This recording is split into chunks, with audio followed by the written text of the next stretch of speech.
नमस्कार, मैं संज्ञा मिश्रा और आप देख रहे हैं अखबार चेतना न्यूज। अभी देखिए, हाल ही में 3 राज्यों में चुनाव हुए हैं और 2 राज्यों में चुनाव होने बाकी है, पश्चिम बंगाल और तमिलनाडु। हमारे साथ हमारी सहयोगी सपना वर्मा है। हम इनसे जानना चाहेंगे कि पश्चिम बंगाल में इस बार क्या कहती है स्थिति और क्या कहती है जनता। कि पश्चिम बंगाल की अगर मैं बात करूं तो 2 चरणों में चुनाव होने वाले हैं। यहाँ पर 294 सीटों का चुनाव है और इन सीटों पे बंटवारा हो चुका है। जिस तरीके से देखा जाए तो 152 सीटों पर पहले चुनाव होंगे और बाकी के 142 सीट जो बचेंगी उस पर चुनाव होंगे 29 अप्रैल को। तो 23 तारीख को मतदान है, मतदान जरूर कीजिएगा क्योंकि मतदान बहुत जरूरी है। ये मदद करता है आपको उन लोगों को सत्ता में ना आने से, क्योंकि जो अगर आप वोट नहीं करते तो वो लोग सत्ता में आ जाते हैं जो काबिल नहीं होते। तो इसलिए अपने वोट का इस्तेमाल करें और मतदान जरूर करें। वहीं कल मतदान सूची को लेकर भी बहुत तरह की चीजें सामने आई थी कि बहुत सारे लोगों का जो मतदान था वो उन सूची से नाम बाहर चला गया था। तो ये भी एक बहुत बड़ी वजह है कि भाई कैंडिडेट को समझना चाहिए और आगे भी इस चीज पर ध्यान दिया जाना चाहिए। अभी टीएमसी को लेकर एक और बड़ी अपडेट सामने आई है कि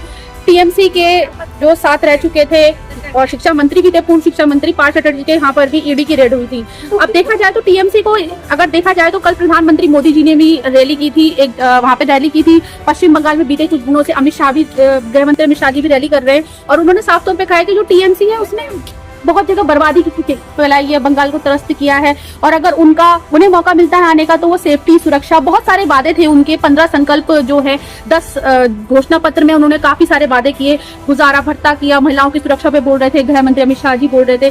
तो देखा जाए तो कांटे की टक्कर है। 2 पार्टियां जो है वो इस समय मुख्य धारा पे है। पहले नंबर पे आती है टीएमसी यानी तृणमूल कांग्रेस है, जिसकी लीडर है ममता बनर्जी, सीएम है वहाँ की बंगाल की, और दूसरे नंबर पे आती है पार्टी है बीजेपी। तो इन दोनों की टक्कर फिलहाल वहां पे अभी मजबूत से सत्ता पे है। वही बात कर जाए अगर तमिलनाडु की बात करें तो तमिलनाडु में क्षेत्रीय पार्टी को दबदबा ज्यादा है और तमिलनाडु में एक ही बार में इलेक्शन होंगे। उनकी 239 से ज्यादा सीटें, 39 सीटों पे चुनाव होंगे, जिसमें कि एक ही बार में 23 तारीख को मतदान हो जाएगा। अब अगर मैं तमिलनाडु के अंदर की बात करूं, अगर क्षेत्रीय भौगोलिक इकाई की, तो डीएमके और एडीआईएम के 2 पार्टियां हैं वहां पे जो कि बहुत ज्यादा सपोर्ट, मतलब मजबूती से वहां की क्षेत्रीय पार्टी, क्षेत्रीय दल है। तो अपनी भाषा, अपना कल्चर और कहीं ना कहीं लोगों से जुड़ाव महसूस होता है। क्योंकि जब हम किसी भाषीय के जो है, केरल देखा जाए, केरल हो गया, साउथ ईस्ट, नॉर्थ, जो जितने भी साउथ के इलाके हैं उनकी अपनी एक भाषा है, भाषा, संस्कृति, तो लोग उसका जुड़ाव महसूस करते हैं। तो दोनों पार्टियां अपने साथ, कोई एक अपने साथ कांग्रेस को लेकर चल रही है और दूसरी बीजेपी को। तो एक नेशनल के साथ गठबंधन के साथ ही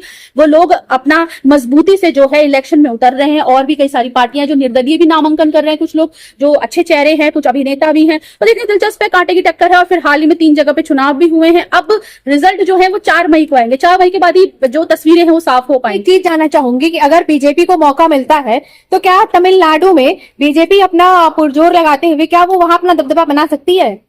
देखिए, संज्ञा कुछ कह नहीं सकते। अगर मौका मिलेगा तो हर कोई काम करने की कोशिश करता है और 28 सीटें, उनको 28 सीटों पे इलेक्शन लड़ने की उन्हें बात कही गई है। और जो अभी सरकार में है वो डीएमके है, जो डीएमके की सरकार है वहां पर, और वहीं के मिनिस्टर हैं। तो अगर मौका मिलेगा बीजेपी के साथ लड़ने का तो मुझे लगता है कि वहां पे काम हो सकता है, क्योंकि और राज्यों में भी गठबंधन के साथ सरकार काम कर रही है, बेहतर काम कर रही है। बहुत बहुत धन्यवाद हमसे बातचीत करने के लिए, अपना समय हमें देने के लिए।